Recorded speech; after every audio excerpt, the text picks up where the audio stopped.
Talking Holy Redeemer softball here in the John Mendola show. Jerry Politonis is with us. Coach, let's talk about this season and the ladies getting out to a pretty good start. Yeah, they've been working really hard. Right now, they've been playing some good teams and coming out on top against them.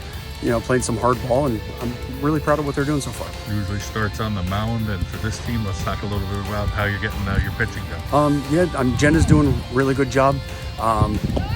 She's worked really hard, especially since we had that year off.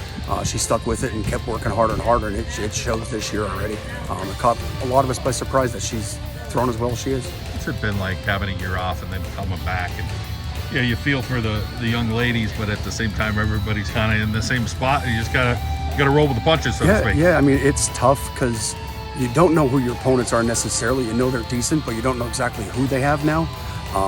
Not to mention, in the beginning, you really got to shake the rust off because a lot of these kids, multi-sport athletes, and some of them don't even play other, travel ball or anything like that. So you got to shake that rust off because they haven't swung a bat in almost 2 years.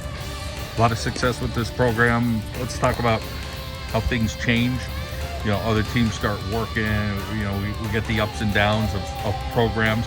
What's it been like for you here at Holy Redeemers, trying to, again, with that year off and trying to keep everybody hungry, or knowing people are doing travel ball? Yeah, we have quite a few kids that do the travel ball thing.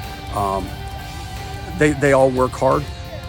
When you have that time off, though, the kids, they come into this hungry now. They want to succeed because they lost that whole season, and I think that kind of hurts them a little, and mentally, not in a bad way, but it makes them come out and want to play even harder. Some seasons you're going to have the big bats, but a lot of times in softball it comes down to a lot of little things, 2-1 games, 3-2 games when you get through a tough league, and for that matter, the playoffs. So talk a little bit about working on little things. Right now, the ladies in the background are working on little things. Right, so tell us about that. And that's what it boils down to. Like when we have a gap, if we have a 2-day gap between a game, one of them days we just make sure we're going over our plays, going over the little stuff that you want to make sure you get right in the games. To keep it fresh in their minds, because sometimes there's a game that you don't even use any of it, and then now you have a whole week that you didn't touch on it at all, and things can be mistakes. And we know in this game, a lot of times the team with the least mistakes gets that win.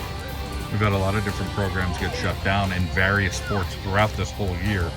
You're one poor decision away from that. Sometimes it's just bad luck. Absolutely. For that matter, talk a little bit about those conversations that you have with your young ladies.